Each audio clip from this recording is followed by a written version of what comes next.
Bueno, y hay una generala que nos está escuchando ya, se está riendo allá con nosotros. Vamos a entrar directo nomás ya con ella, directo, por supuesto. Gracias. María Corina Roldán, la querida Maco, ¿cómo estás? ¿Cómo te va? Una Hola estratega. Bruno, qué bueno verte nuevamente por aquí. ¿Cómo está todo? Siempre muy linda, Boche Maco, ¿eh?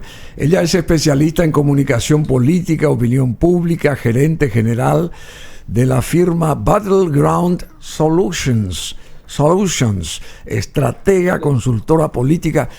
¿Qué pasó? A ver, el nuevo presidente del Ecuador es Daniel Noboa, ¿es así?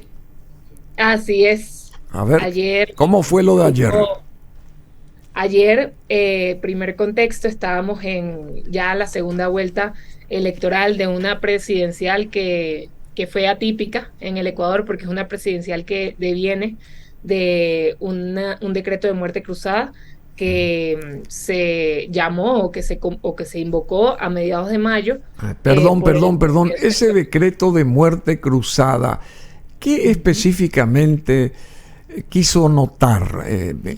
Esto vino porque falleció este señor que fue uno de los No, candidatos. no, lo que pasa es que, bueno, la Carta Magna de Ecuador, la Mm, Constitución de Ecuador contempla el decreto de muerte cruzada en un escenario en el cual la Asamblea Nacional del mm, Ecuador mm. enjuicie o busque enjuiciar a un presidente y el presidente a su vez llame al decreto de muerte cruzada, que es que se destituye por completo a la Asamblea, se destituye al presidente. Este Ah, presidente como tal estaría gobernando los próximos 6 meses por decreto y en los próximos 60 días de el decreto de muerte cruzada, después de ser avalado por el Tribunal Supremo de Justicia, se tiene que llamar a elecciones generales. como Unas se elecciones llamó, ayer se cumplió, ¿verdad? exactamente, sí. Bueno, para un poco de contexto, pues efectivamente fueron unas elecciones muy cortas en las cuales todos los partidos se tuvieron que además poner a correr porque fue la primera vez que se hizo efectivo esta ley de paridad política en Ecuador. Entonces también los partidos tuvieron que buscar liderazgos de mujeres para poder ocupar esas plazas, además en tiempo récord. Y el candidato más contrario al correísmo, que es Villavicencio, pues lo asesinaron a una semana de la primera vuelta. En esa primera vuelta hubo sorpresas porque, bueno, si bien por el propio voto duro del correísmo, Luisa González iba a quedar de primera en la contienda, lo cierto es que entre los demás candidatos no estaba realmente claro, incluso a pocos días y horas de la primera vuelta, quién podría entrar en esa segunda vuelta, ¿no? Y digo que fue una sorpresa porque ciertamente en opinión pública no se esperaba que Daniel Noboa entrara como una ficha en segunda vuelta. Se hablaba de Jan Topic, que fue uno de los candidatos, era considerado como el Bukele ecuatoriano, el outsider. Se hablaba de Zurita, que fue quien tomó posesión de la candidatura de Villavicencio, que fue el candidato que asesinaron.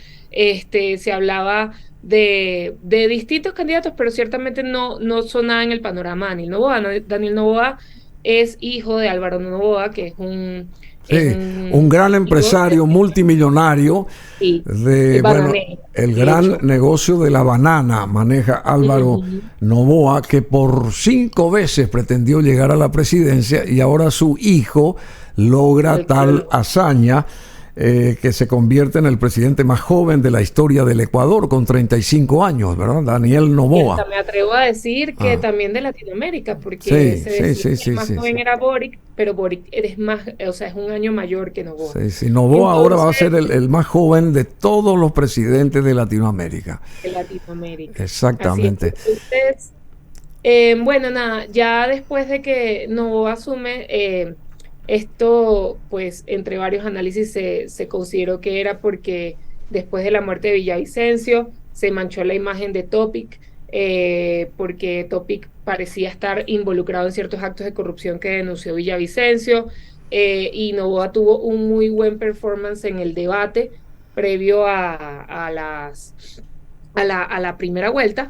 Entonces, bueno, ya una segunda vuelta realmente lo que comentaba en la antigua entrevista que tuvimos Sí. es que yo consideraba que Noboa podía ser el ganador, a pesar de que Luis Ortega había obtenido más votos en la primera vuelta que él. ¿Por qué? Porque al sumar los votos de Zurita, que fue el que tomó posesión por Villavicencio. ¿Por qué? ¿Por qué suma esos votos de Zurita en el porcentaje de Noboa? Porque todo el que votó por Zurita o por Villavicencio ciertamente no iba a votar por el correísmo. O sea, al final, Bueno, todo lo que representaba Villavicencio, todo lo que representaba Zurita, sí. era anticorreísta absolutamente. Entonces, esas personas sí o sí iban a dar un voto a Noboa, bien sea o porque tenían afinidad o porque era un voto castigo al correísmo. Bueno, en realidad hay dos grandes figuras que estuvieron ayer frente a frente tratando de llegar a ese sillón presidencial del gobierno del Ecuador. Ganó Daniel Noboa, este empresario millonario joven de 35 años, a Luisa González, que fue patrocinada por el propio expresidente Rafael Correas, ¿verdad? Correa. Rafael Correa. ¿Cómo queda? Y, bueno, pero la diferencia fue de 5% nomás, de 5%. Fue la diferencia entre uno y la otra, digamos, ¿eh? Sí, fue de 5%. Hay algo que es importante tomar en consideración. De hecho, ni siquiera fue como de 4% aproximadamente. Sí. Hay algo que es importante tomar a consideración.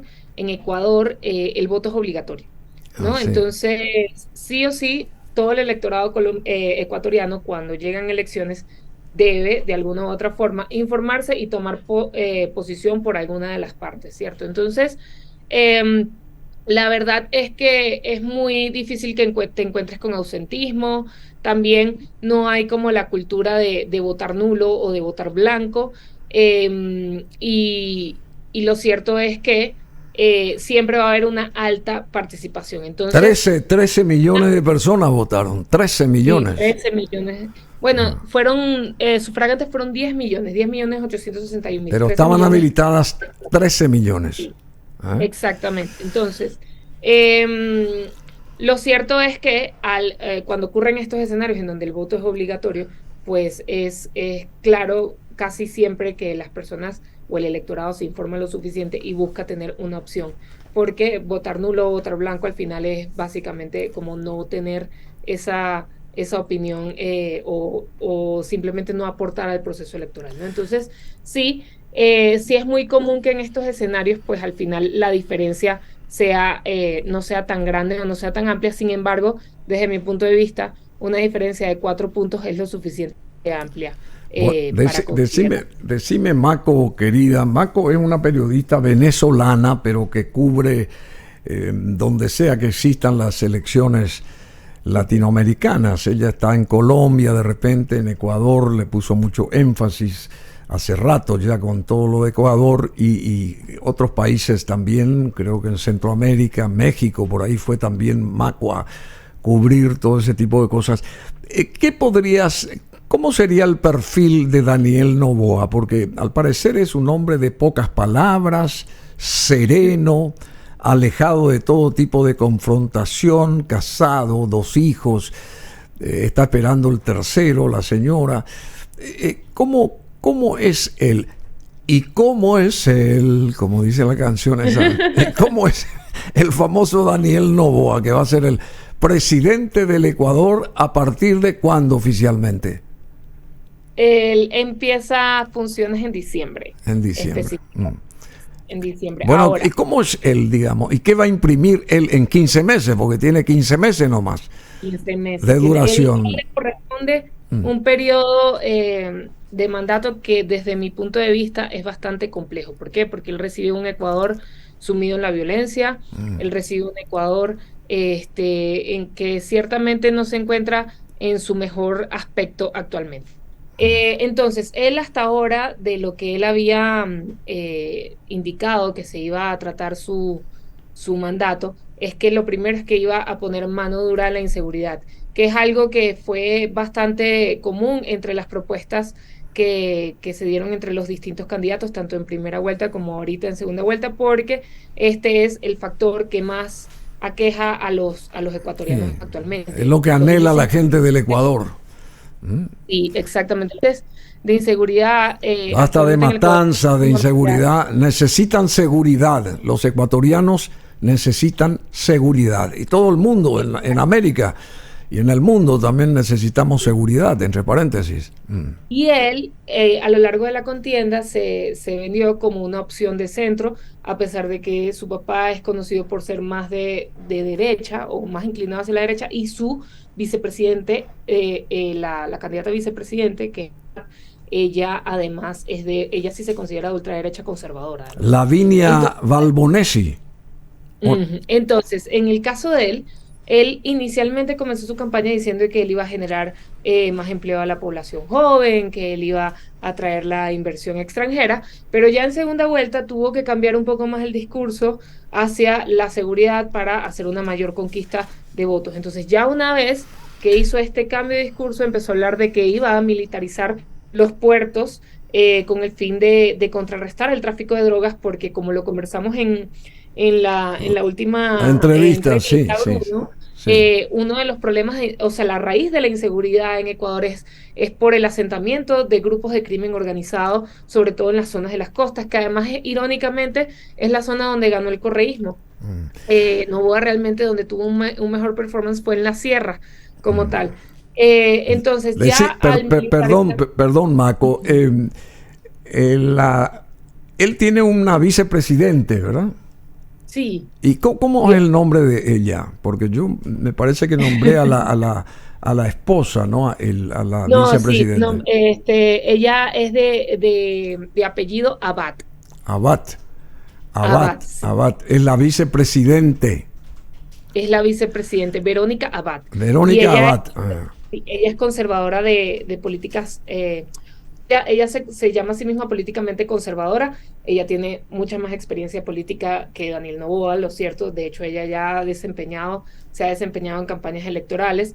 Y bueno, y siempre ha hablado abiertamente de que es simpatizante de las políticas de Donald Trump, de Jair Bolsonaro.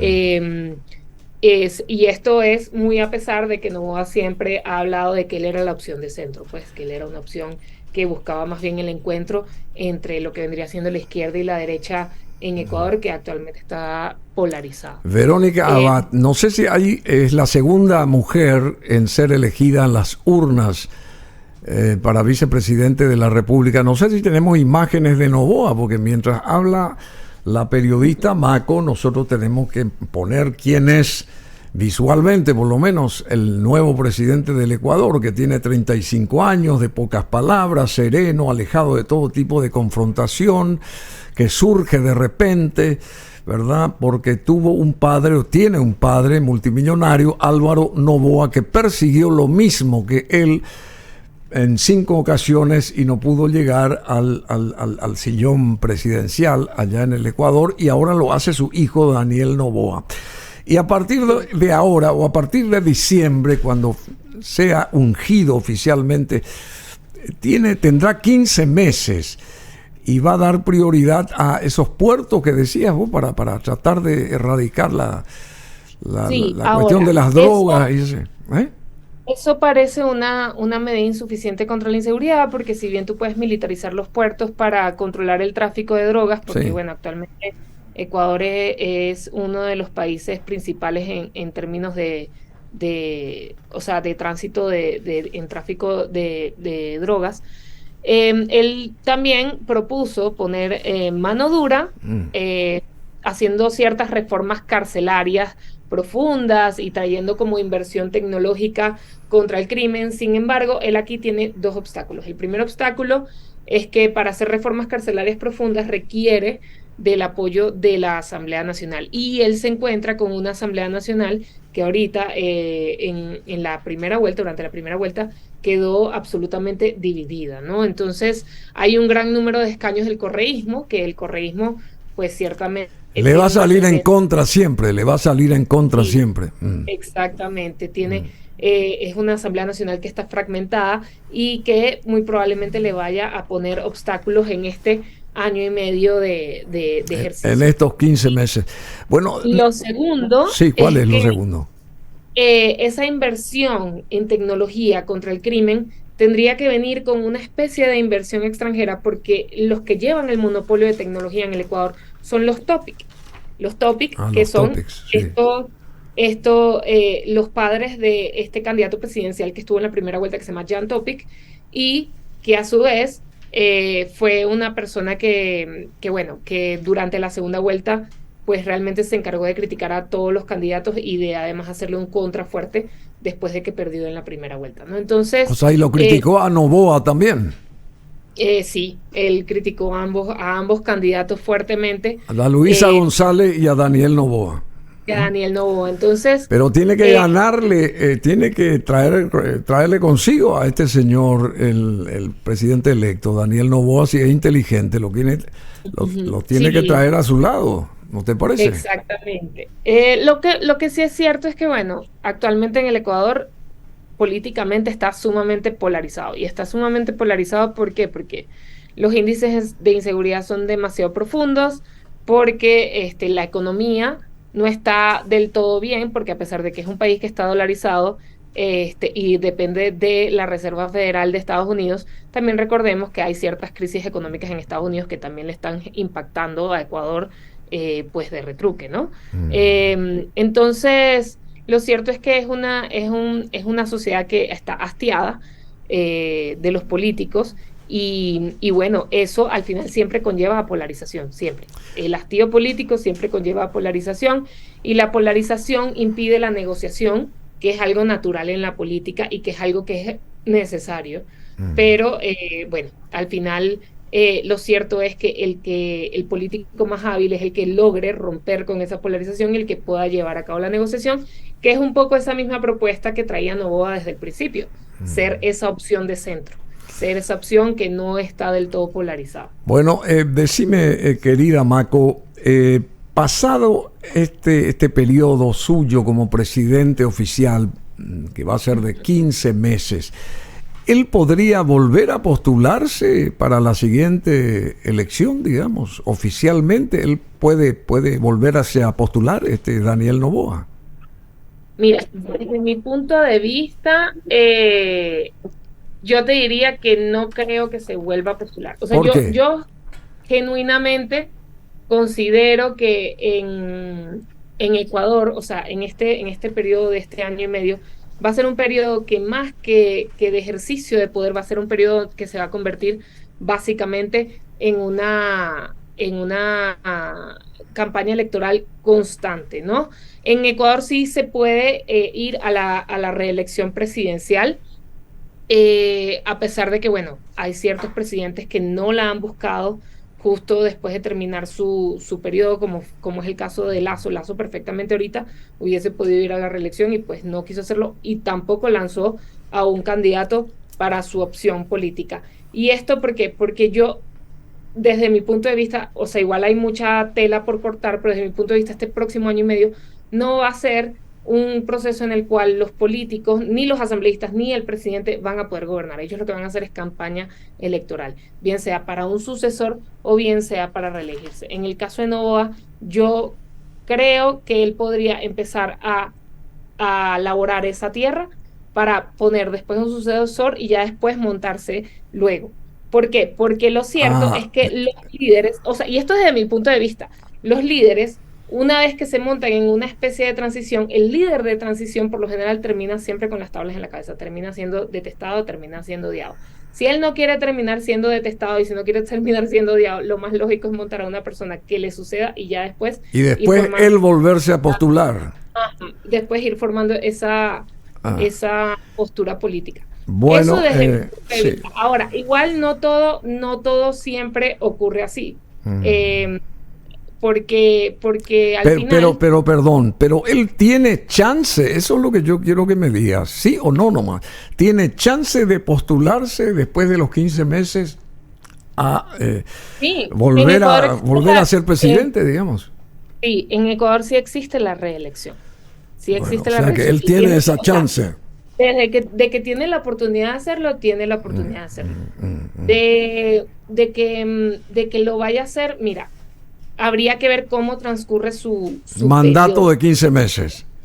¿Verdad? Sí, hay que ver cómo transcurre su periodo. ¿Por qué? Porque es un periodo en el cual le van a hacer la contra, en el cual va a tener que hacer muchísima propaganda, va a tener que contrarrestar con mucha comunicación política todo lo que conlleva su periodo, porque sí, avisoro que muy probablemente va a recibir muchísimos ataques y que el clásico término de no lo van a dejar gobernar. O sea, considerando que es un periodo tan corto, es un periodo además de evaluación, donde la sociedad ecuatoriana va a evaluar si es bueno o no es bueno. Entonces, a él lo que le toca en este periodo tan corto es poder enaltecer su imagen y ejecutar lo máximo posible en un periodo de esa magnitud, porque muy probablemente al año y medio él no va a tener resultados que entregar, no los va a tener. Pero yo Entonces, creo que él tiene que empezar a repartir bananas y entonces se va a todo el mundo le da un cacho. El banano es uno de los commodities más importantes. Y ya sé, y va a quedarse bien con todo el mundo.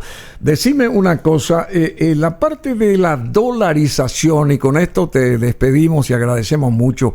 Ecuador se dolarizó el Ecuador, así como Panamá y como pretende Argentina. Si gana Milei, digamos, en Buenos Aires, el 22. ¿Cómo les está yendo con el dólar como moneda oficial a los ecuatorianos? Bueno, mira, la dolarización fue implementada en el año 2000. La moneda que ellos tenían antes era el sucre. El sucre, sí. El sucre, sí. Evidentemente ellos se dolarizan después de una fuerte inflación y recesión económica que estaban atravesando en el gobierno de, si no me equivoco, fue el de Jamil Mahuad. Bueno, lo cierto es que la economía de Ecuador se fortaleció muchísimo después de la dolarización. Eso es algo que es una realidad y que los números hablan por sí solos. Es un país que en cierto sentido pues se ha recuperado económicamente desde la dolarización. Sin embargo, es importante resaltar que si Ecuador no hubiese estado dolarizado durante el gobierno de Rafael Correa, ahorita se encontraría en una situación muy similar a la de Argentina o a la de Venezuela. ¿Por qué? Porque una de las políticas o una de las acciones que tomó Rafael Correa como presidente fue ensanchar el Estado a unos niveles en el cual la deuda externa quedó absurdamente inmensa. La deuda de Ecuador es inmensa. Es uno de los países de Latinoamérica que tiene mayor deuda externa. Entonces, ¿en qué se traduce esto? Que precisamente porque están dolarizados, ellos no tienen procesos inflacionarios y al mismo tiempo ellos más bien dependen es de la Reserva Federal de Estados Unidos. O sea, según la Reserva Federal de Estados Unidos, ellos tienen inflación o no tienen inflación, ¿no? O sea, 23 años tiene sí. el Ecuador de su dolarización, 23 años. Transcurrieron 23 años y bueno, es importante destacar que 5 países adoptaron una dolarización oficial, los propios Estados Unidos, el Ecuador, El Salvador, Panamá y Zimbabue. Bueno, y Argentina que pretende ahora si Milei sale como presidente. Bueno, sí, muchísimas gracias, querida Maco. No sé si querés agregar algo, por favor, estamos escuchándote, lo que quieras, lo que quieras. No, que cuando estabas hablando de los países que se dolarizaron, te iba a decir que bueno, y Venezuela que tiene una dolarización de facto terrible, no apropiada por el propio gobierno, sino por la propia sociedad para aguantar la inflación, la hiperinflación, y eso ha sido, bueno, como venezolana te lo digo, es terrible. Terrible. ¿Pero vos estás en Venezuela o no estás nunca en Venezuela?